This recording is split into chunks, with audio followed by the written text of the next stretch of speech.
everybody. I'm going to take just a quick ride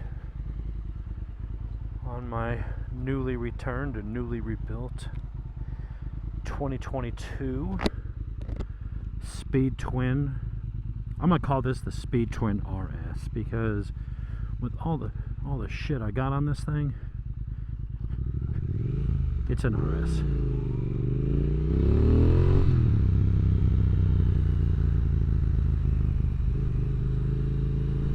Why do I call it an RS?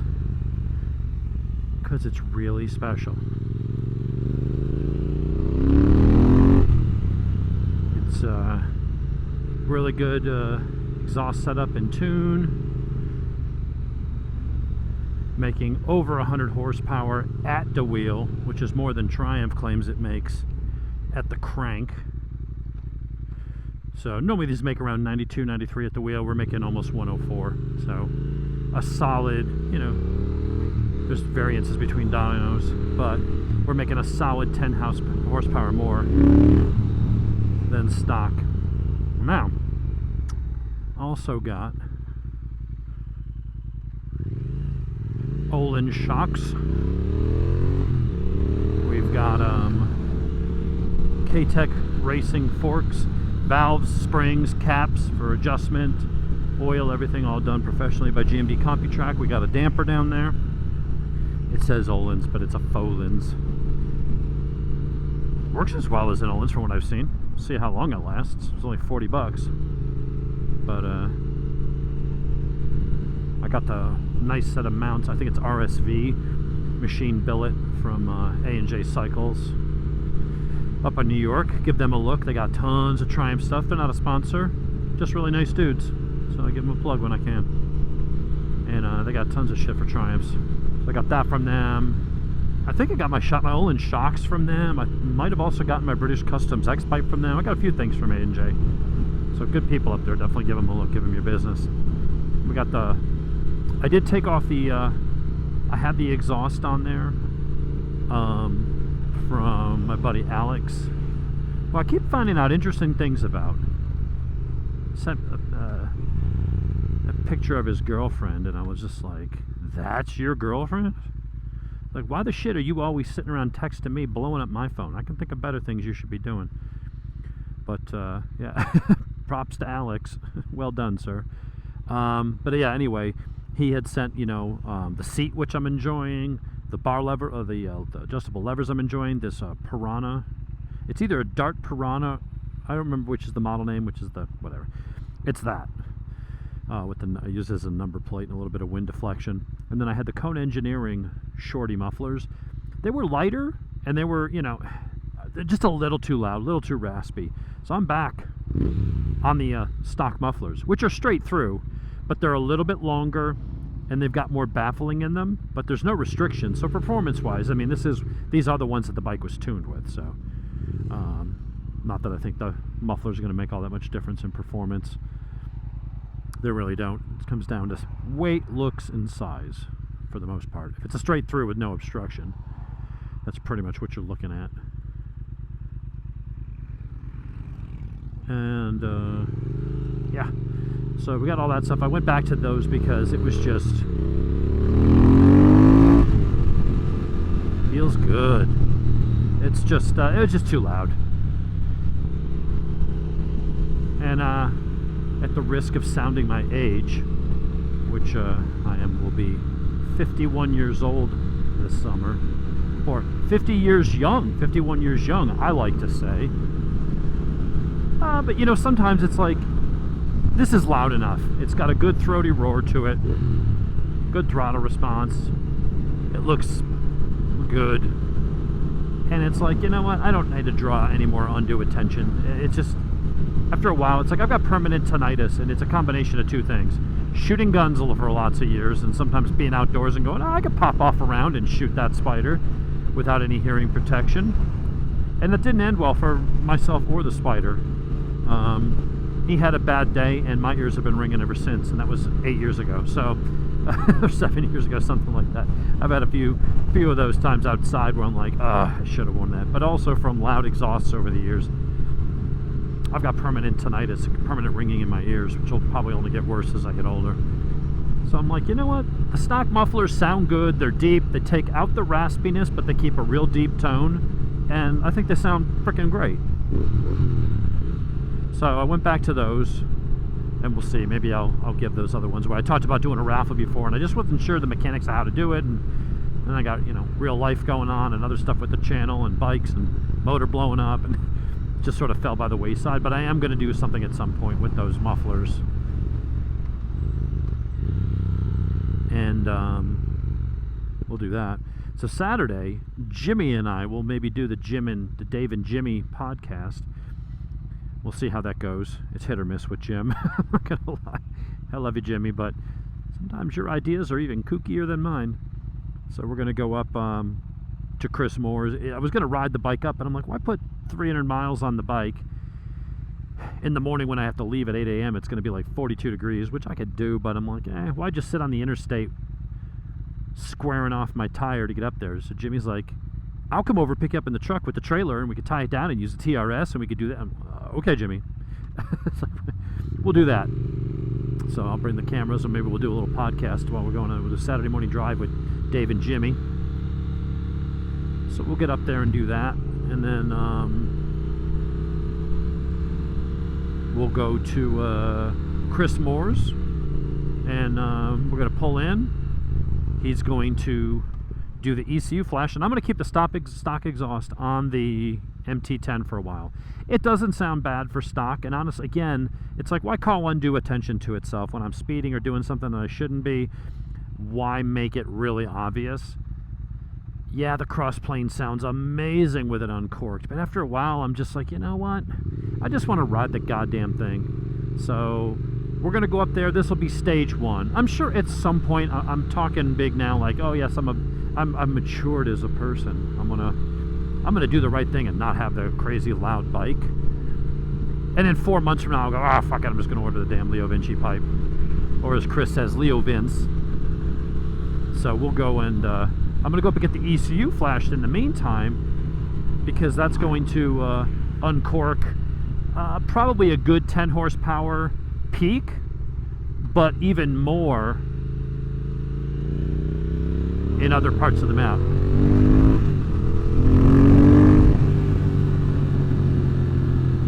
So that's what we're gonna do.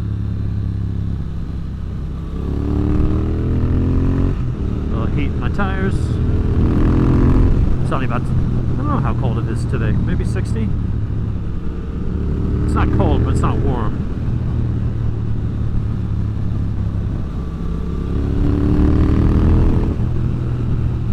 It is nice to be back on the Triumph.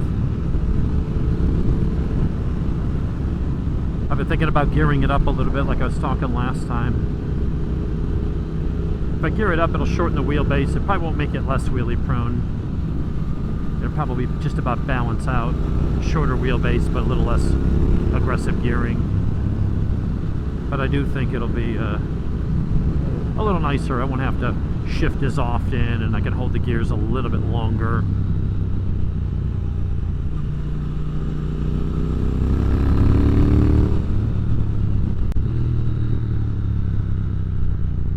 Brakes are strong, considerably more grabby than the Yamaha.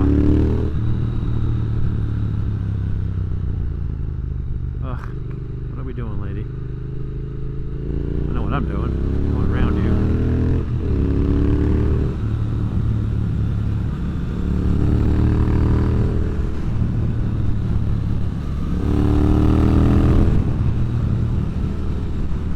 I'm glad I decided to keep this for now.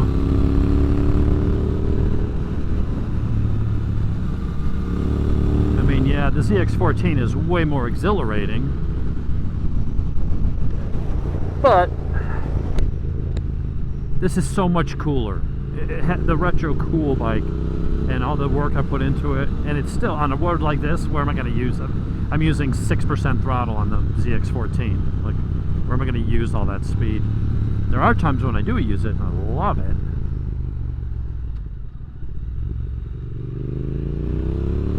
Second gear. Nice little power wheelie in second. I guess when you turn the traction control off, it does have a little more poke. Wouldn't pick it up in third, not with my fat ass on it, but...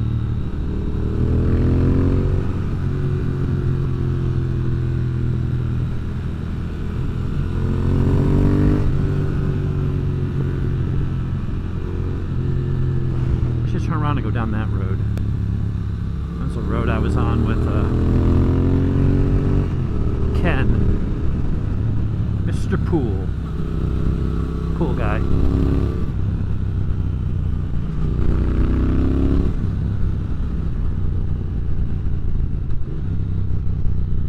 But yeah, so we're going to have some updates coming to the MT10. So I'm going to save the money on the exhaust and get the ECU in flash. So what Chris is going to do, it has all the ride-by-wire restrictions up top. So it revs out to like 12, 12.2, something like that.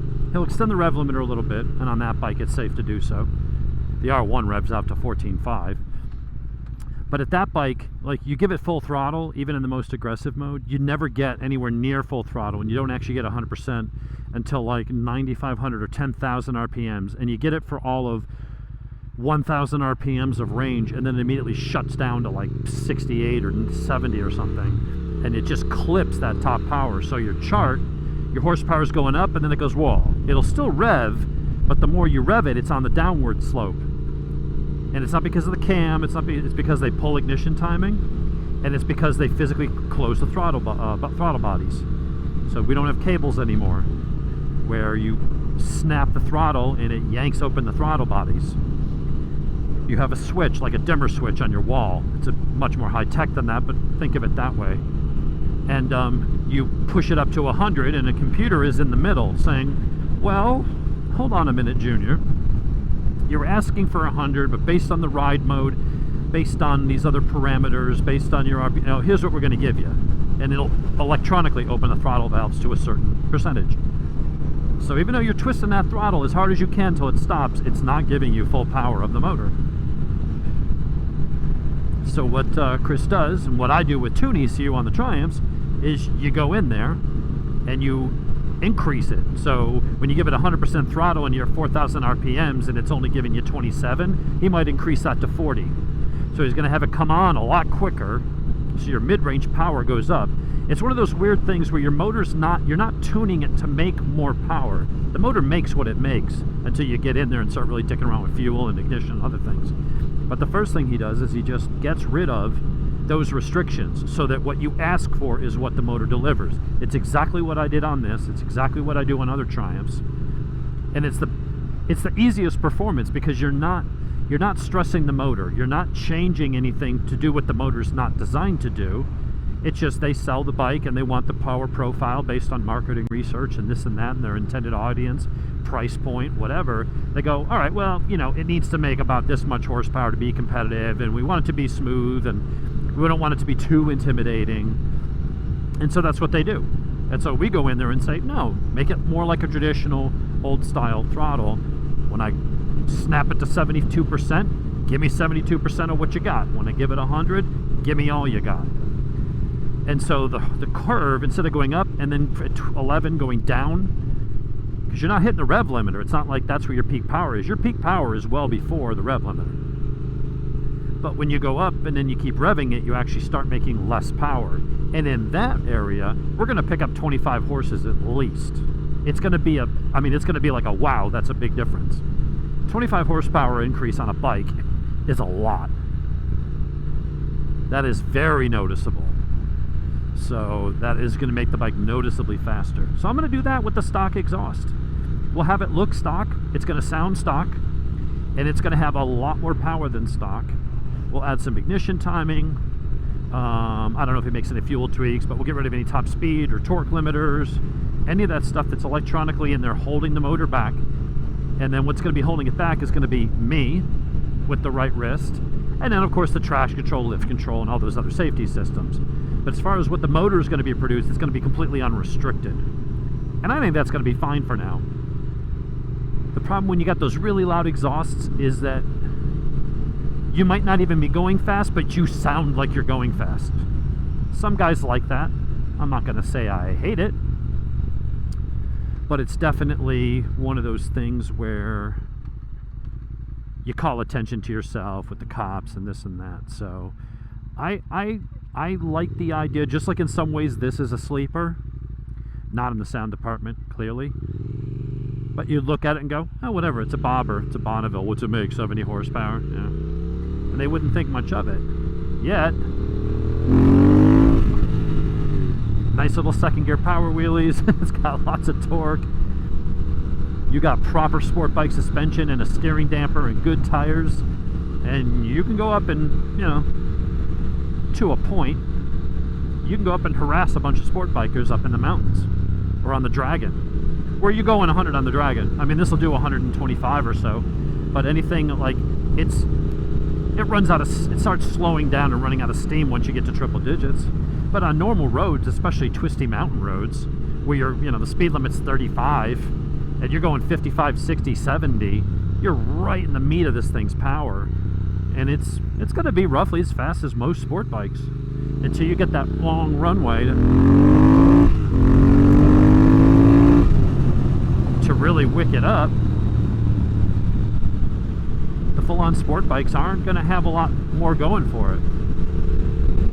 You say, well, they handle better and this and that. Well, yeah, better than a stock one of these. But once you go doing all the things I did to it, you got Brembo monoblocks up front, braided lines, Brembo master cylinder, better pads, good tires, K-Tech racing forks, a damper, Olin shot. You got all that shit. It's a sport bike. Doesn't look like it. And so I like having it. This is a sleeper, something people very easily underestimate. And so people are going to look at the MT10 and they're going to know, hey, that's a leader bike, it's a fast bike.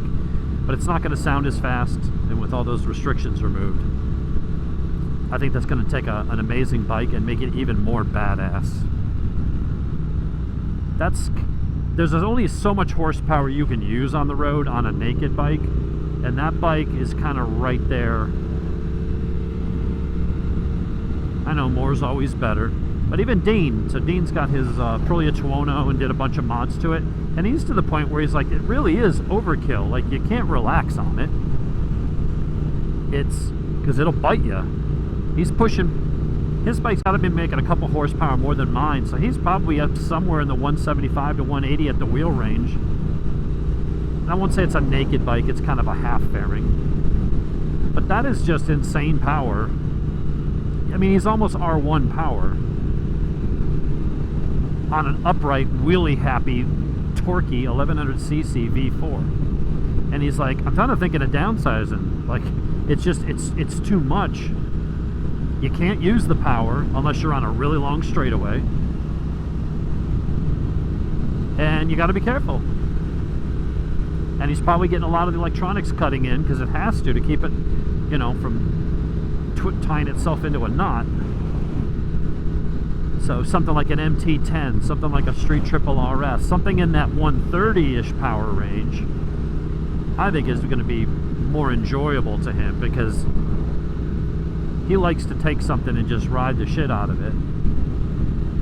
And I think Cameron saw the light too. The idea of the Speed Triple sounds amazing. And if you got the extra money to burn, whatever.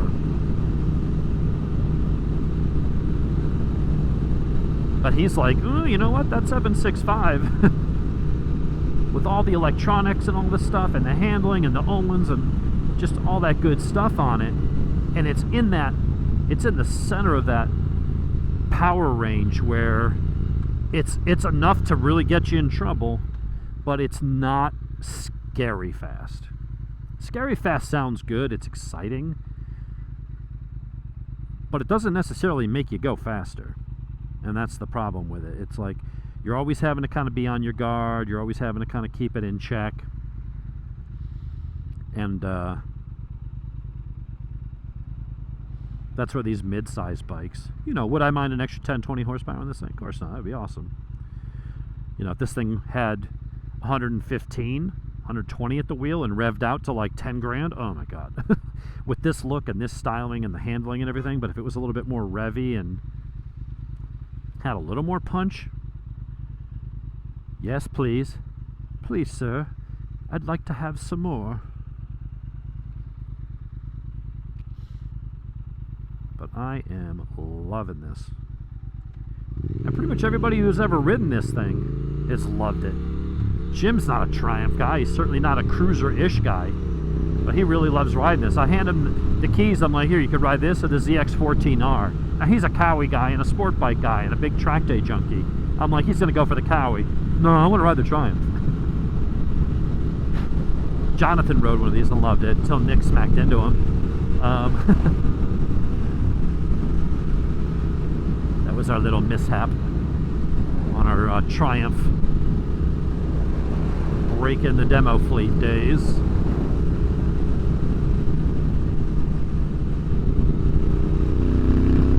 But yeah, I like the sound of this better. You know, I put the other cans on first and I immediately took them off. And then I felt bad. I'm like, well, Alex sent them to me for free. Like, I should use them. And it was very generous of him.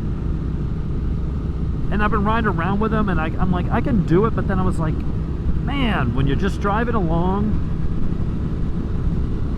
and it's like all you can hear. It's like, is this just booming assault on your eardrums? It's like, I was like, you know what? This just, when I'm cruising along here in 6, it just kind of purrs along. There's a slow rumble in the background. It's nice and deep, but it's not blatty. It's not raspy.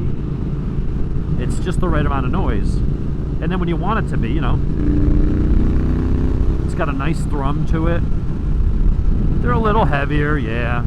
It put back about 8-10 pounds on the bike. I'm like, ah, fuck it.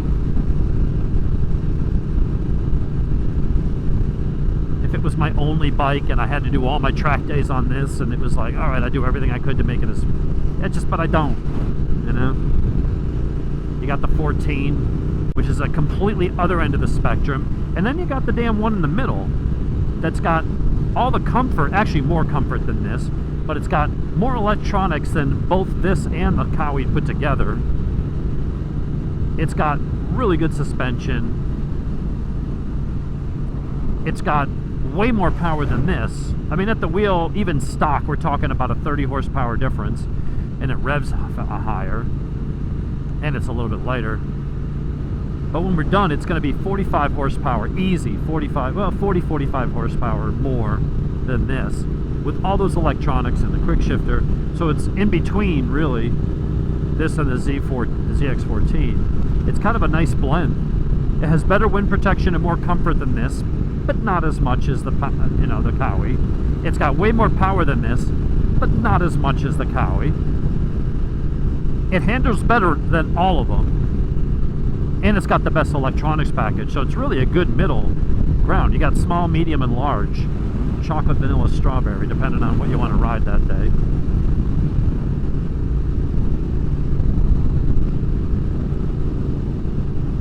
And I think I was considering selling this for 2 reasons. One, it was in my head that, oh, what if it blows up again? If it does, I got another 14 months of warranty. You know, so that's what that's for. And being that I mean, it's already been rebuilt once. The valve clearances are set. I've been talking to guys that their valves were out of spec at 3,000 or 4,000 miles. I don't know if Nigel was asleep at the damn factory or what. But there's been several people that were like, yeah, check your valves.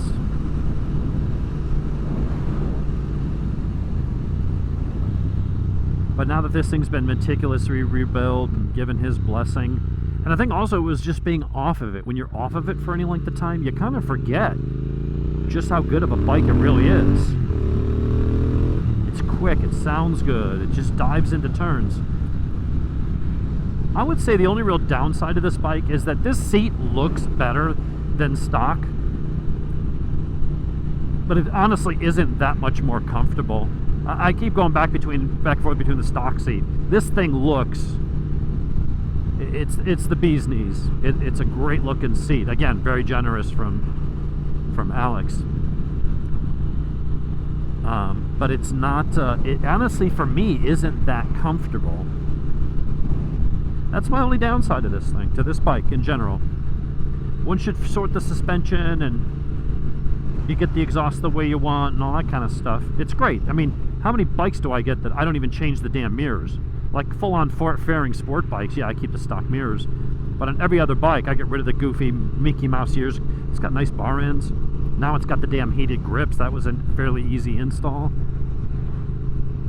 It's a very well sorted bike.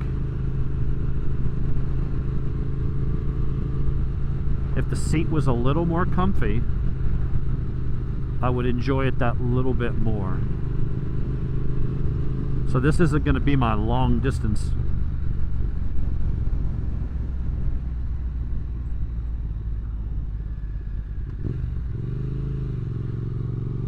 But it is going to be my around town and mountain toy, and I am going to put this, my next track day. What is this doofus in the Leaf doing? You're barely doing the speed limit and you're cutting all the corners. I swear to God, I think that's what people think. If I do this, I'm faster. It's like, no. It's like people, oh, let me go get in the passing lane on the interstate. That's the fast lane. It's like, you don't realize, like, being in there doesn't bend the space-time continuum. You actually have to drive faster. Just being in the lane doesn't do anything. I have to be careful in here because there was the one time I came flying around the turn and there was the school bus stopped. I was like, whoa! Hit the brakes. Yeah, going back to the stock pipes is definitely the right thing to do.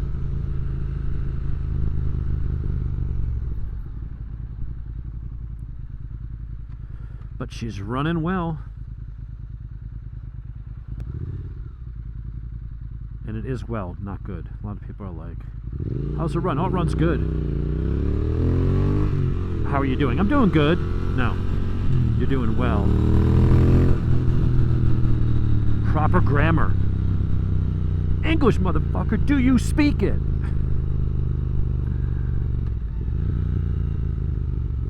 Alright, got a couple more little twisty bits and then we're going to head home. The other thing is about this seat, and I'm going to have to see if something I can do about it, is it shifts around and it clicks. It doesn't use the same mount setup as the stock one.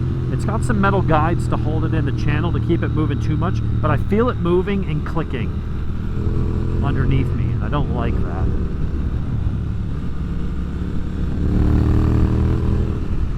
Woo! I'm going 70 through a 35. Even over this bumpy pavement, it moves around a little, but it's so much more composed since we did these shocks, or the forks. I gotta get Dean on this thing to go wick it up 60 or something. He gonna love it.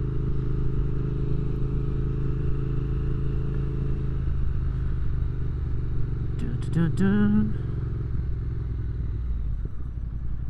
Alright, there's one more little twisty road we'll hit, and then we'll scoot back to the house.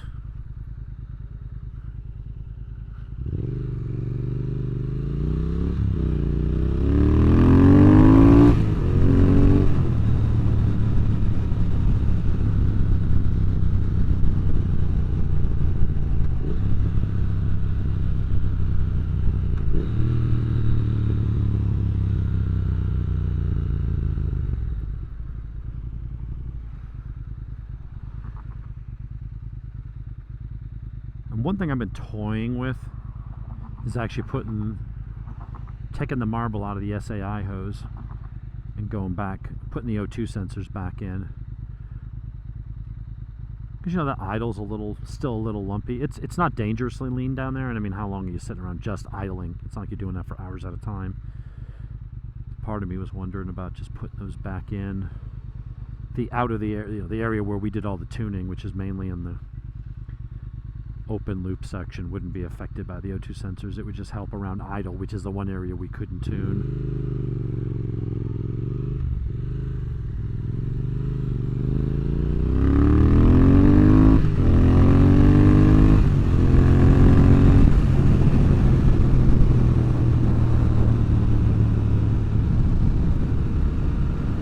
Yeah, I think if this thing just had a better seat. That's my only last gripe with it. It's just hard. it's definitely broken in. I mean, I got a couple thousand miles on the damn thing.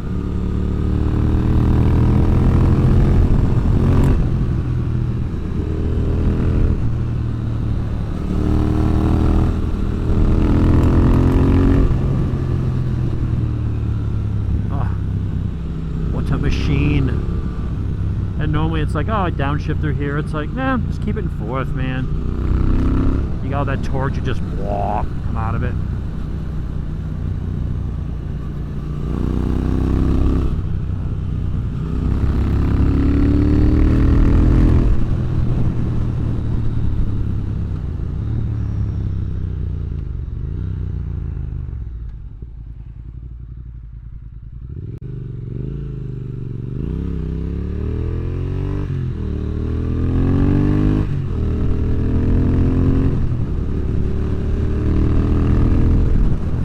Make another real short video. We'll go over the I got the busted piston.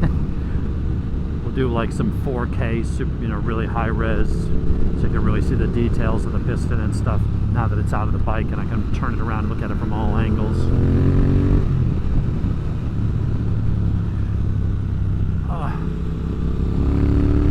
Yes, keeping this thing was a good idea. Getting out on Road Atlanta, that's going to be an even better idea. Good times, people, good times.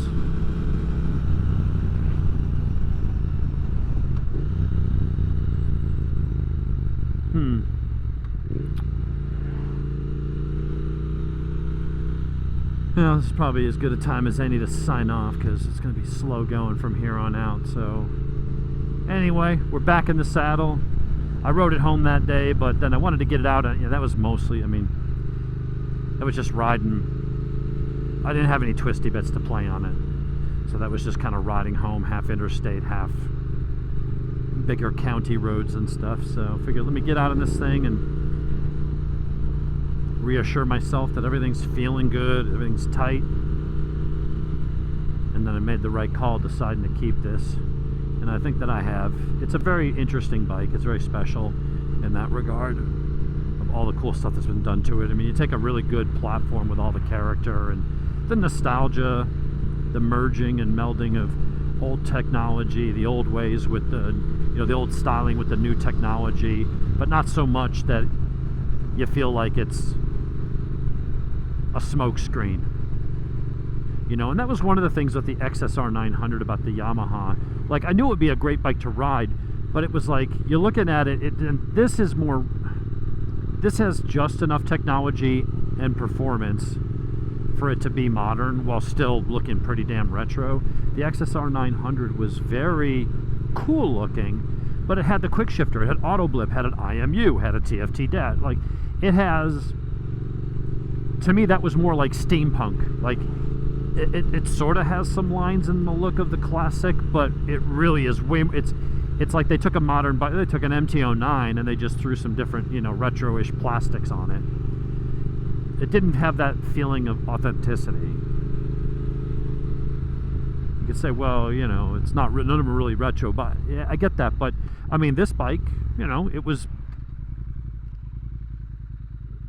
the steel frame, like they would have used, like they used back then. The twin dials, analog.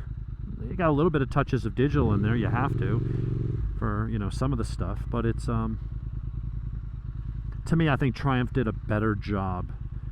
Kawasaki did a great job with the 900 RS as well. And after sitting on the MT-09, I was like, I think this is gonna be too small for me anyway.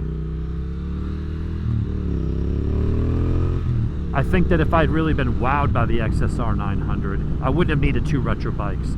Had they had a Kawi Z900 RS SE, and they had one in stock, and I saw it, and I was like, oh, that's the bike I want. Because I've been thinking, like, what, in some ways the Kawi was a little bit better than this. Maybe not the way I've got this configured now, but I had to put $3 grand into this. Easily $3 grand into this, not including the stuff I got for free. That's probably going to be more like, well, whatever, more than 3. But someone had already bought it; it was already sold. But that had everything that I like, you know, upgraded to Brembo, steel braided lines, Olin shock. That had all nicer rims, all the things that I kind of had to do on my XS or my Z900 RS. It came with that out of the box. It was like, but someone had already bought it. So if I'd gotten one of those, I wouldn't have two classic bikes. At that point, I probably would have gone through with the trading this in. But now in retrospect, I'm really glad I kept this. This thing is just, it's a real pleasure to ride, and it looks cool. Of all the bikes I've owned, this and that Street Cup 900, the yellow bike I had, I've had Aprilia, Ducati, KTM, I mean, all kinds of stuff, lots of Triumph, Speed Triples. I've had a lot of really cool bikes, and nothing has ever gotten the attention that this and the yellow Street Cup have gotten. People come up to talk to me about it, ask me about it. People that don't even ride freaking motorcycles, Harley guys. And it's very cool. Not that I'm an attention whore, but, you know, it's nice to have something that's considered different. You know, and Mustang's cool, but it's like everybody's got a freaking Mustang. Nothing special. It's fun. There's a reason why everybody has them, but there's nothing crazy or special about it. Same thing with the Kawasaki. It's an amazing bike. It's a great piece of technology, and it's horrifically fast. There's nothing special about it. And the MT-10, absolutely brilliant bike, man. It was so nice to ride up in the mountains, and when I get that ECU flash, I get the suspension set up, that thing is just going to be an absolute, I don't know, think of something really cool, and it would be that. I made a rare loss of words. It was an amazing bike to ride. It's just cool. But is it special? Nah. It's a Yamaha. It's great. The motor's got character. It's a good sum of its parts. The brakes could be a little stronger, maybe some pads will help, but you know, it's fast, it's fun. But this is the one this is the one, if we're going to bike night, or if there's a whole bunch of bikes standing out in a crowd, the one people are going to be sitting around talking about will be this one. And so there is a little bit of that pride of ownership. You're like, hey, I have something that not everybody else has. It's nice having something that's not so pedestrian and common. That said, 2 of my 3 bikes are pedestrian and common, as is my car. So it's not like I'm all about image, but hey, it's cool. It's nice to, it's something that's just different. It's interesting to look at. There's things that are amazing to ride. Some things are nice to own. This one's both. Now that we got it sorted, it really is fun to ride. And it's a cool bike to own. It's a great conversation piece.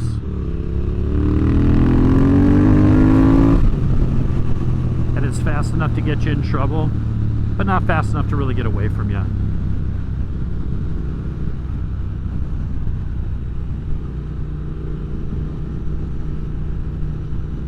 So, yeah, stock mufflers are better. It's easier to talk. I think the audio levels will be better. I don't feel like I'm having to shout as much to be heard, which is something you just normally do without realizing it. But it's just instant poke.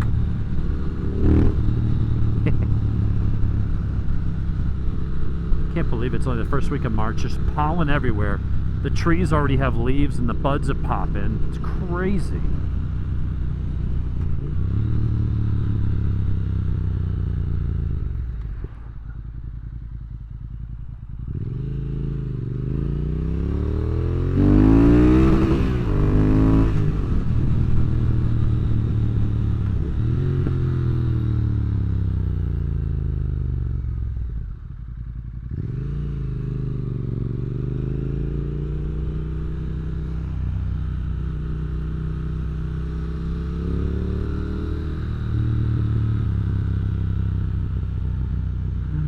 Almost back at the homestead.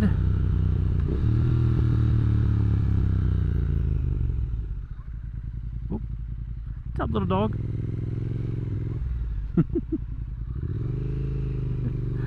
Cool little dog. Yeah, my wife came home today with a Another dog.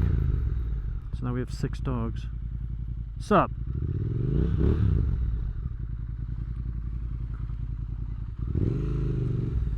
Alright, everybody. Time to shut it on down. Coffee break's over.